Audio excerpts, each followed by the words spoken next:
Pasó en antes, que no se grabó. Ya. Ahí sí se ve la presentación. Sí, está muy bien. Sí, Ya. sí, se ve. Listo, muchachos. Bueno, primero que nada, pues bienvenidos a este nuevo semestre. Hoy nos vamos a encontrar en una materia que es fundamental, diría yo, de cara a las nuevas tendencias del área automotriz, ¿no?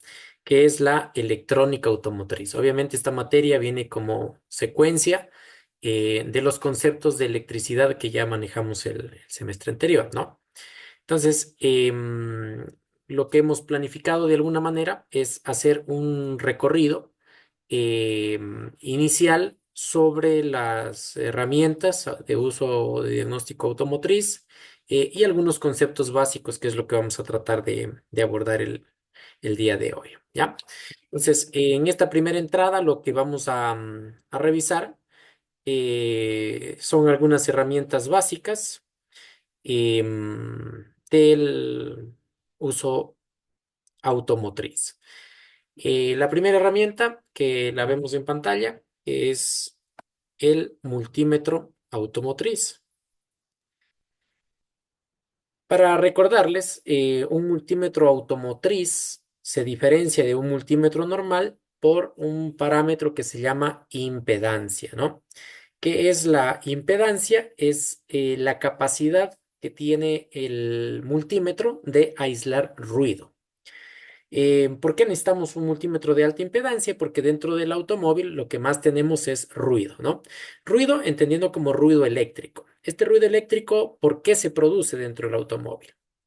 Se produce pues principalmente porque tenemos bujías, porque hay saltos de chispa, porque hay saltos de pulsos de inyección, porque tenemos un alternador funcionando. Entonces, todos estos elementos que funcionan dentro del automóvil generan picos inductivos que son capaces de alterar la señal del multímetro.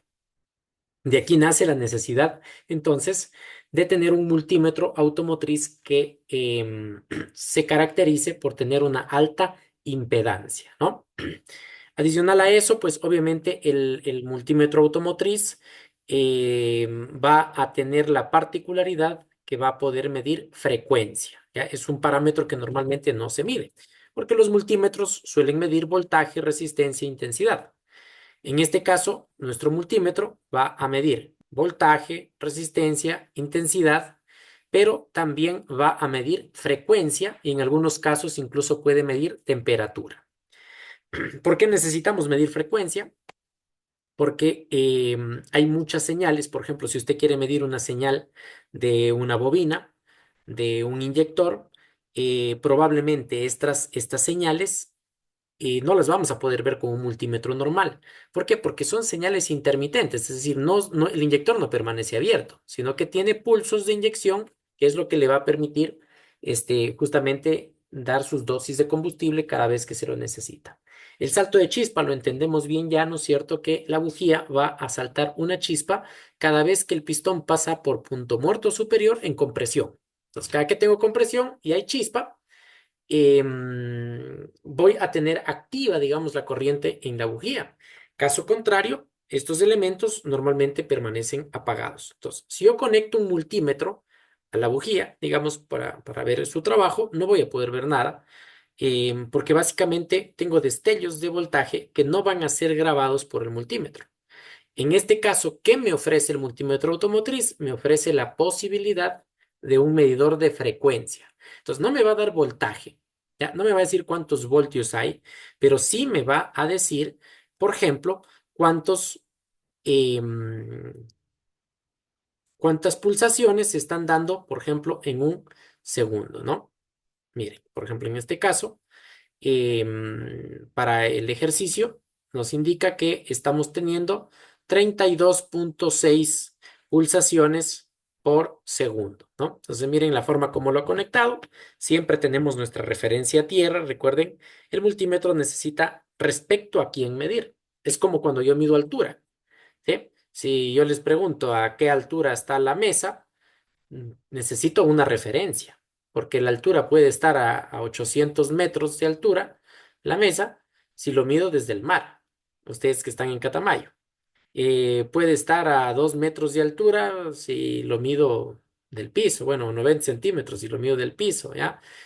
Puede estar a 6 metros de altura si lo mido desde el primer piso, porque estamos en el tercer piso, es decir, la altura de la mesa depende de una referencia respecto a quién, ¿sí? Por ejemplo, si yo les pregunto, a ver, participemos. Si yo les digo, ¿cuál es la distancia a San Pedro de la Bendita? A ver, ¿quién me contesta?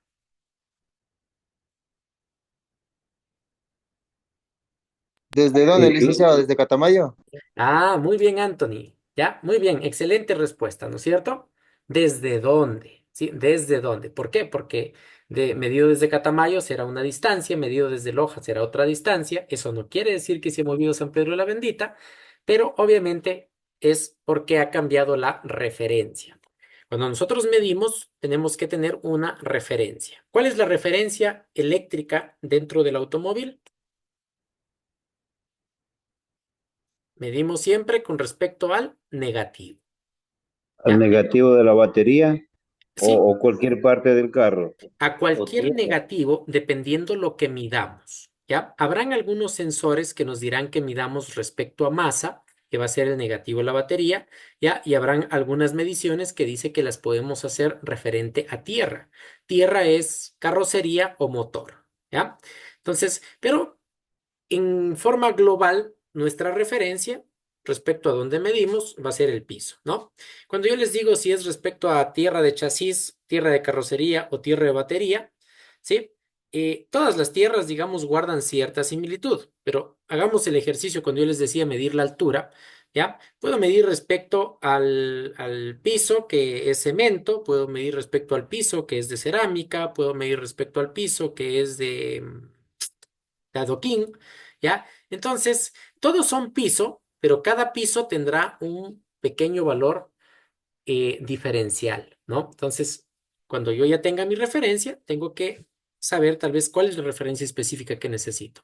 Pero por lo general va a ser cualquier negativo que nosotros tengamos, que en este caso los negativos van a ser tierra de chasis o carrocería o masa de batería, ¿no? Entonces, la otra punta, por ejemplo, en este caso la punta positiva, está conectada al negativo de la bobina. ¿Por qué va el negativo de la bobina? Porque el negativo de la bobina es quien está controlado por el distribuidor para el salto de chispa. Entonces, ¿qué vamos a medir?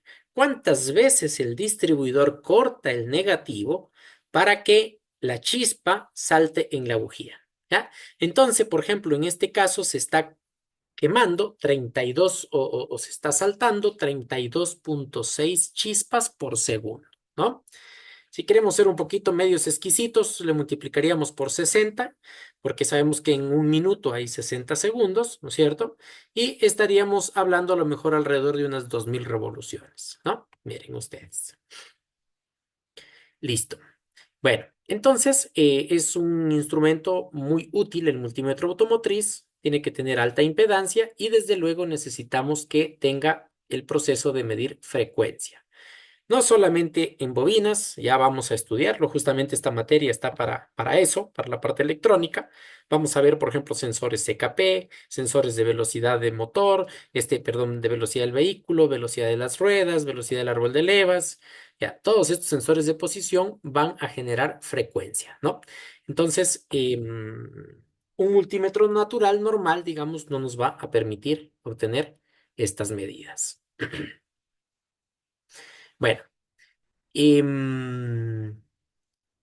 Otro elemento, digamos, un poco interesante es la famosa lámpara de pruebas, pero con punta lógica. ¿Ya? ¿Cuál es la diferencia con una lamparita de pruebas con punta lógica? Que la punta lógica tiene un LED, ¿ya? Y el LED, ¿se acuerdan ustedes? Cuando veíamos el alternador, conversábamos sobre el famoso puente de diodos. El LED es un diodo, sino que es un diodo emisor de luz. Es decir, básicamente lo que hace es prenderse cuando está conduciendo la luz, y perdón, cuando está conduciendo la corriente y apagarse cuando no conduce la corriente, ¿no? Entonces es un diodo normal, común y silvestre, pero adicional a ser un diodo normal, emite luz. Por eso se llama LED, que es diodo emisor de luz, ¿no? ¿Qué características tiene? Las características que tiene esta punta lógica es que nos va a permitir también medir frecuencia. Por ejemplo, si yo lo coloco a esta punta en la señal de los inyectores, ¿sí? ¿Qué me permite? Me permite ver cómo trabaja el inyector. Entonces, este LED se va a prender y apagar cada vez que recibe señal. Eso no lo voy a poder ver con una lámpara de pruebas normal. Esa lámpara de pruebas normal o se queda prendida o se queda apagada. Acá, como tenemos un LED, ¿sí? Este LED tiene la capacidad de prenderse y apagarse tan rápido que me va a permitir evidenciar si en efecto tengo señal. Por ejemplo, cojámosle de pato al inyector. Si yo cojo un inyector, ¿no es cierto? ¿Ya? Y lo quiero ver en trabajo. ¿Qué es lo que tengo que ver? Que inyecta y no inyecta, inyecta y no inyecta, inyecta y no inyecta. Esa pulsación la voy a poder ver con una lámpara lógica, ¿no? Con una punta lógica. Eso es lo que va a cambiar acá en el tema de electrónica, ¿no? Antes con esta misma lámpara podíamos ver, por ejemplo, que llegue corriente y únicamente nos servía que se prenda, ¿ya? Mientras se prenda la lámpara, estamos bien. Acá no, acá no solo interesa que se prenda, sino que interesa que parpadee, ¿ya? Porque esa es, digamos, como una de las finalidades que vamos a tener, ¿no? Obviamente también tenemos puntas lógicas que son digitales, ¿no? ¿Ya? Que son un poquito más profesionales, que tiene la ventaja. En el anterior yo veo que se prende y se apaga el foco, pero no puedo saber cuántas veces por segundo porque tendría que contarlas, ¿no? Acá la única diferencia es que este sí se va a prender y a apagar, ¿ya? Igual que la punta lógica, pero aparte de eso me va a dar un numerito acá que me va a decir, mira, 30 veces por segundo se está prendiendo y apagando, ¿no? Esa es una diferencia, digamos, en el tema del uso de esta punta lógica con display. Bueno, eso un poco Y sobre... que Claro, Jorge. sí, solo con esa punta lógica, en este caso la digital, podemos saber ya qué inyector está fallando, Por ¿no supuesto, es cierto? claro que sí, sí, porque probablemente vamos a ver que le llega o que no le llega pulso, ¿no? Entonces, si yo veo ¿Pasa un o no inyector, pasa corriente? Jorge José, ¿Pasa o no pasa corriente al inyector para hacerlo trabajar? claro, o sea, y más que corriente, recuerden que al inyector van a llegar dos cables. Un cable va a ser de corriente y el otro cable va a ser de pulsos, va a ser de activación. Entonces, digamos, si yo le conecto al cable de corriente, voy a ver que el cable, la punta lógica va a permanecer siempre encendida, es decir, siempre va a estar en rojo, ¿no? Va a estar prendido el foquito. Cuando le coloco al pulso de activación, ahí es donde lo veo oscilar, donde veo que prende, apaga, prende, apaga, ¿no? De hecho, no, fue ¿cómo se llama? Se me fue el nombre, con Jefferson. Con Jefferson hicimos esa prueba. No sé si está Jefferson tal vez conectado. Él Está bajando de Loja ahí. Sí, no, tranquilo, igual no es obligación la conexión, ¿no? Pero justo quería comentarles porque Jefferson fue el sábado a mi taller y con él comprobamos justamente un Vitarita que él tenía y comprobábamos que haya los pulsos de inyección e hicimos justo la prueba con la punta lógica, ¿no? Justo habíamos ocupado ese elemento.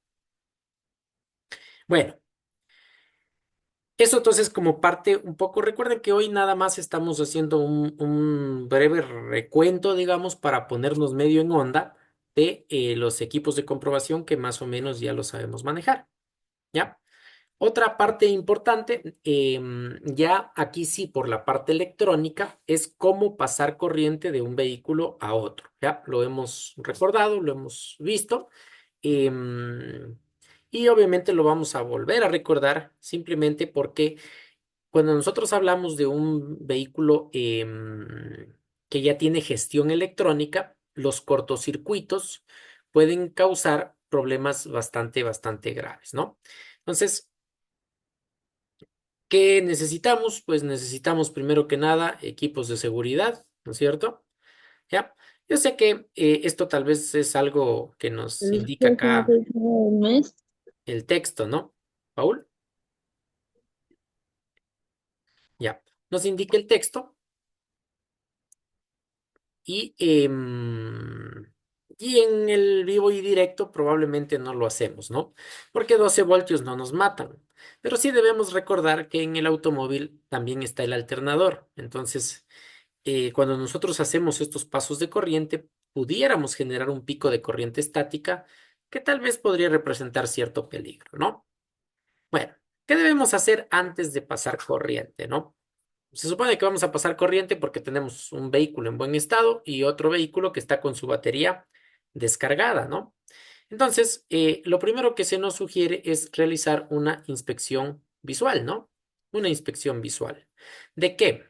De ver si tenemos nivel, ¿no es cierto? Si tenemos nivel de agua en todos los espacios de la batería, de garantizar que el borne de la batería no esté sulfatado. Si está sulfatado, ¿qué problema era? ¿Recuerda a alguien qué tenemos como inconveniente cuando un borne está sulfatado? Hay problemas con ¿cómo se llama el alternador?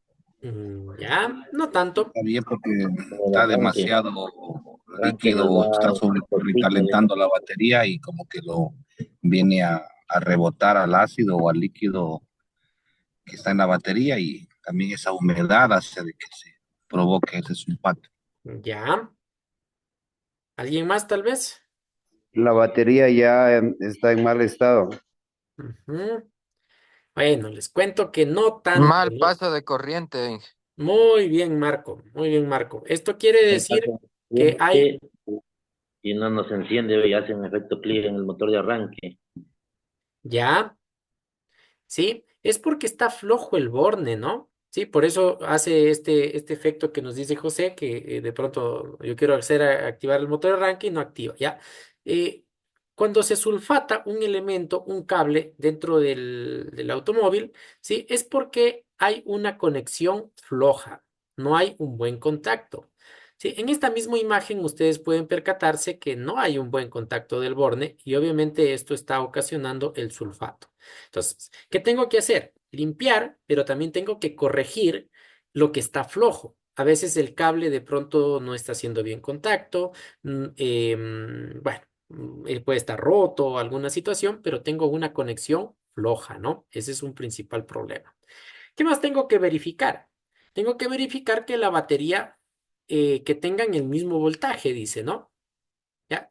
¿Por qué dice que tengan el mismo voltaje? Porque, digamos, obviamente, tal vez en el automóvil va a ser medio difícil, pero pudiera yo querer alimentar una batería de 12 voltios con una de 24, ¿ya? Entonces, un procedimiento obviamente es garantizar que las dos baterías tengan la misma capacidad, ¿no? Tengan la misma capacidad. Luego tenemos el tema de los cables con lo que vamos a trabajar. ¿Ya? Y acá es importante saber qué vamos a hacer. Cuando usted va al centro comercial y compra un juego de cables o que usted quiere recomendarle a su cliente un juego de cables, va a ver que hay cables para cargar y cables para arrancar. ¿Qué es mejor tener cables para arrancar? ¿Cuál es la diferencia entre un cable para cargar y un cable para arrancar? Es que el cable para cargar solo le permite pasar la corriente de una batería en buen estado a una en mal estado, pero usted no va a poder arrancar el vehículo que esté en mal estado, porque si usted intenta arrancar, se van a recalentar los cables, ¿ya? Y no va a lograr prenderlo, ¿no? Em, ¿Cómo los diferencio? ¿Qué diferencia puedo tener o cómo creen ustedes que los puedo hallar, José? Son más finos. Correcto, ¿no? Ya, un poco en el espesor y obviamente me van a dar una cierta nomenclatura. ¿Se acuerdan ustedes cuánto era la corriente de arranque?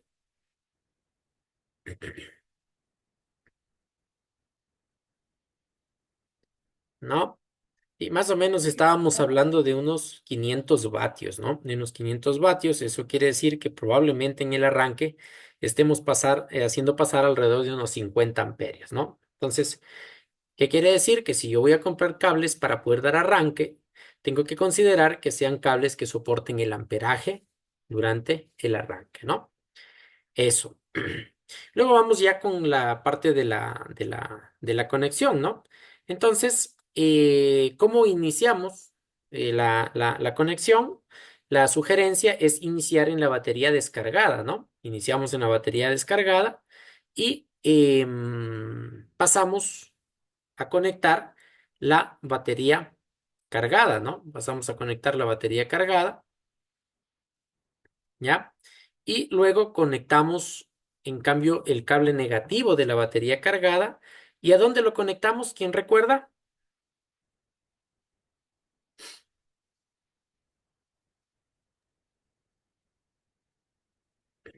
Positivo con positivo y negativo con negativo. El negativo de la carrocería puede ser, ¿no? Muy bien, José. Sí, lo vamos a conectar al negativo, pero vamos a tratar de no conectarlo al negativo de la batería mismo, sino que lo vamos a conectar al negativo, pero de chasis o motor. ¿Ya? Vamos a tratar de conectarlo a tierra. Miren, aquí está mal ocupado el término realmente. Masa es batería. ¿Ya? Vamos a intentar conectarlo a tierra, pero de chasis o de motor. ¿Ya? ¿Por qué hacemos esto? Eso le iba a preguntar. Ya. ¿Quién nos ayuda? ¿Por qué hacemos esto? ¿Por qué no le conectamos directamente al negativo?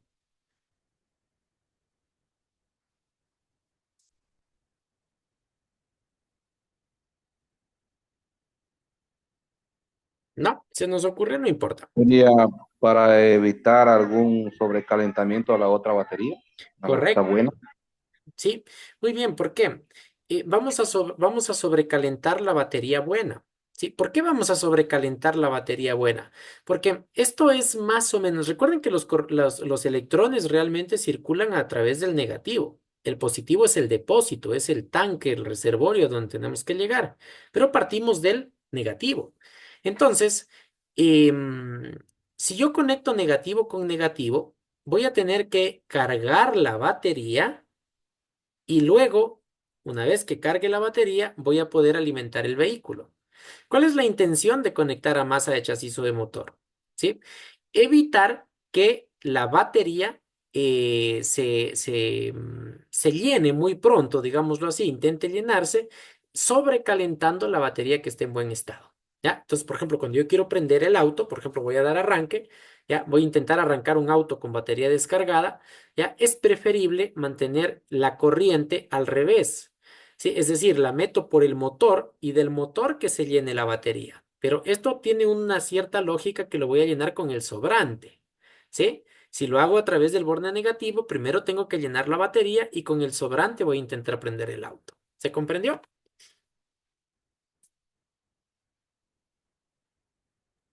Inge, una Sí. consulta. Claro, José. En esa parte de los No. cables no la entendí. Un cable fino y un cable grueso. Eso creo que también dijo. Sí, claro. O sea, el tema es que cuando tú vas al centro comercial, que es normal que tú vas a hallar ahí los cables, ya vas a hallar un juego de cables que valen $8 y un juego de cables que valen $16.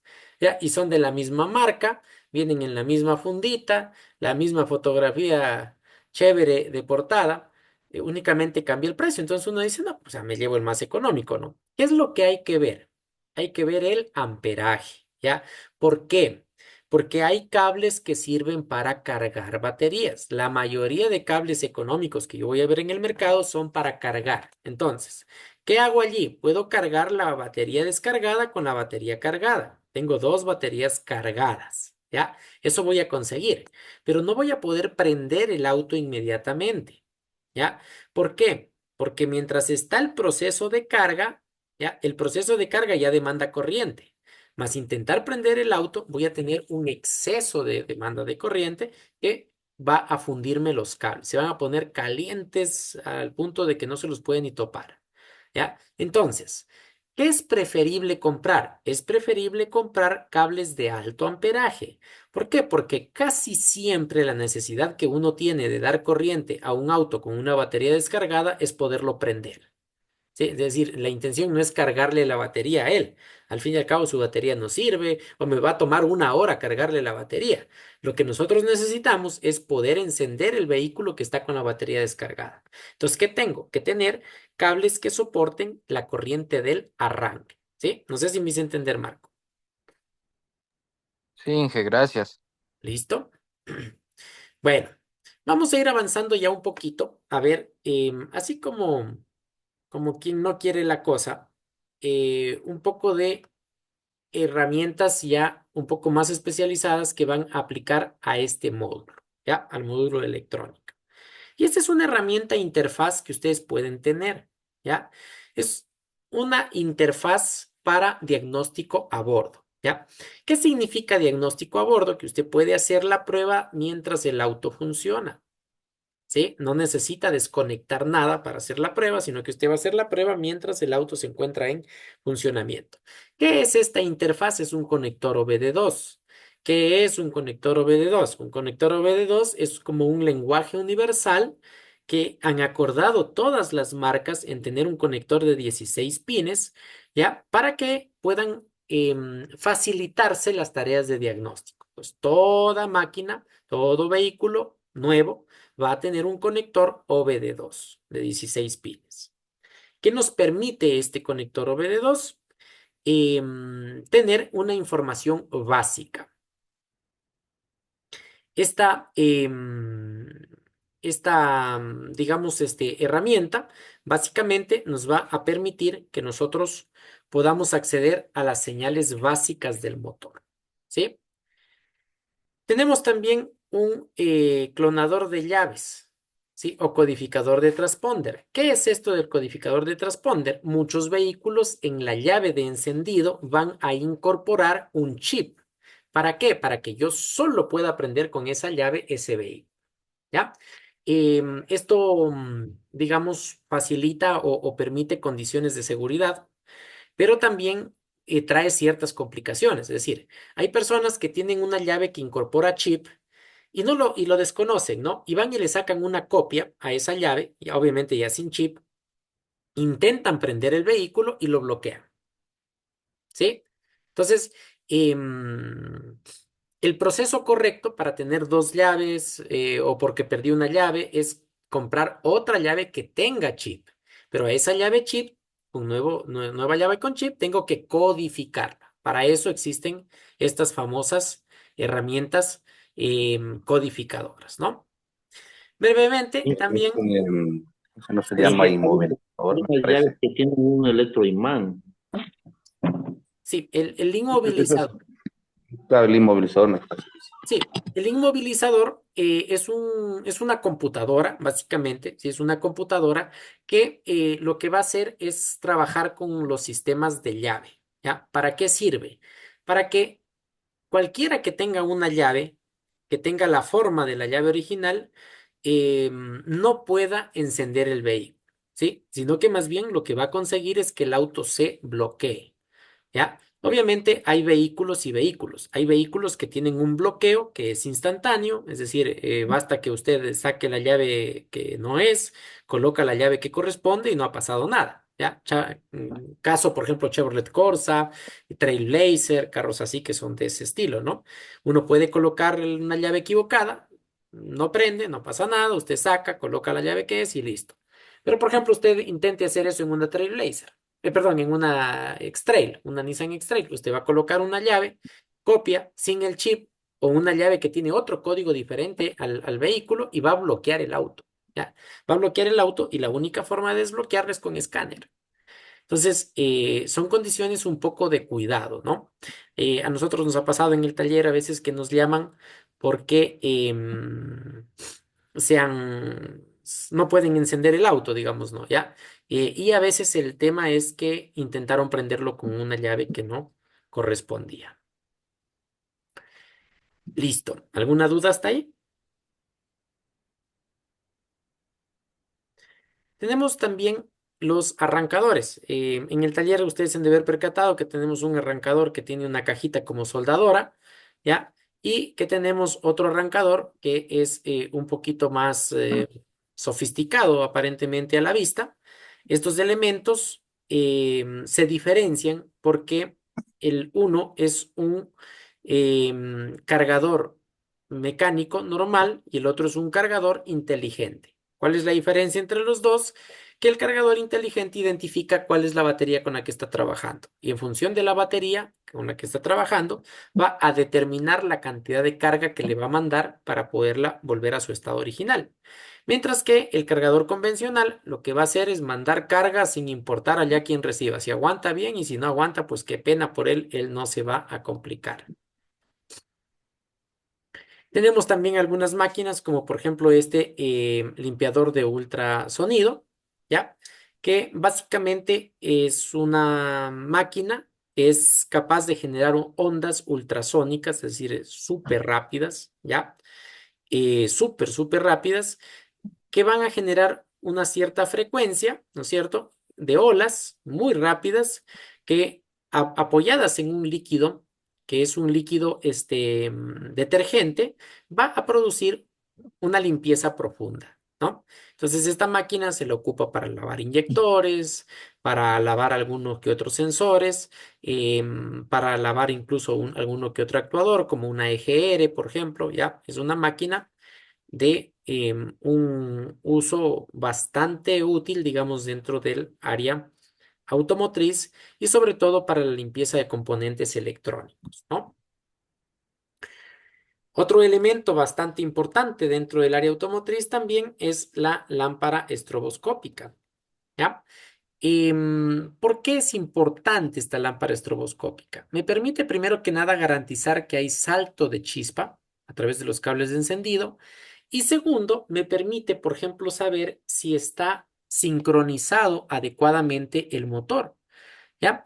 ¿Por qué? Porque de pronto, a veces, por ejemplo, pudiera darse el caso que nosotros hemos armado una distribución, por ejemplo, y el auto no prende. ¿Ya? Entonces, con la lámpara estroboscópica nosotros podemos saber, en función de la posición del cigüeñal, si es que está bien armado o no el motor, ¿no? En la distribución sobre todo. Esa es una parte también importante. Los densímetros para el tema de medir la densidad del ácido de la batería, ¿ya? Obviamente, como en todo, tenemos también los densímetros electrónicos, ¿sí? Estos densímetros electrónicos que nos permitirán, aparte de saber la densidad del líquido, saber el estado de la batería, el tiempo de vida útil que le queda. Listo, muchachos, hemos corrido un poquito porque ya no tenemos el Zoom institucional, el Zoom profesional, obviamente por esto de las clases, entonces teníamos que tratar de hacerlo dentro de los 40 minutos. Sin embargo, nos sobra unos 3 minutitos, si es que alguien tiene alguna duda, algo que quisiera colaborar, estamos a las órdenes.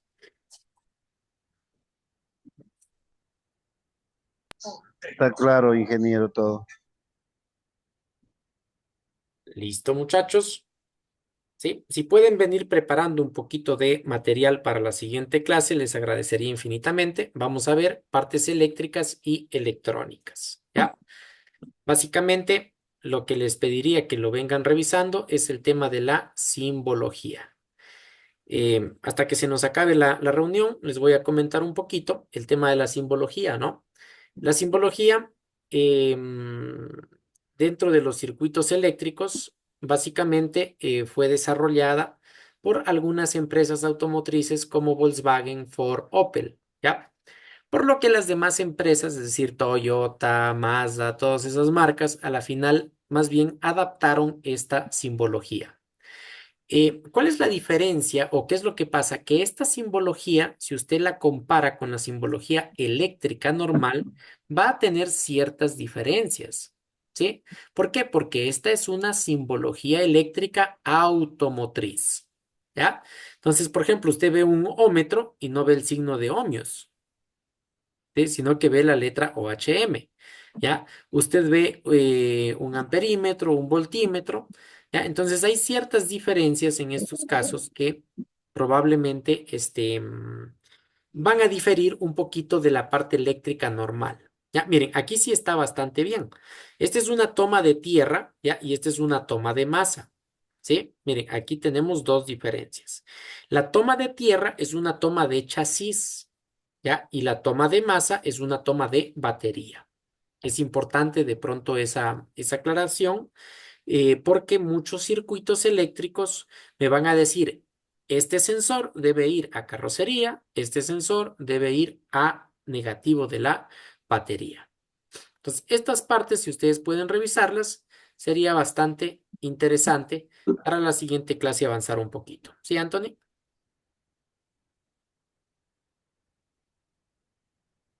¿No? ¿Alguien quería participar, creo?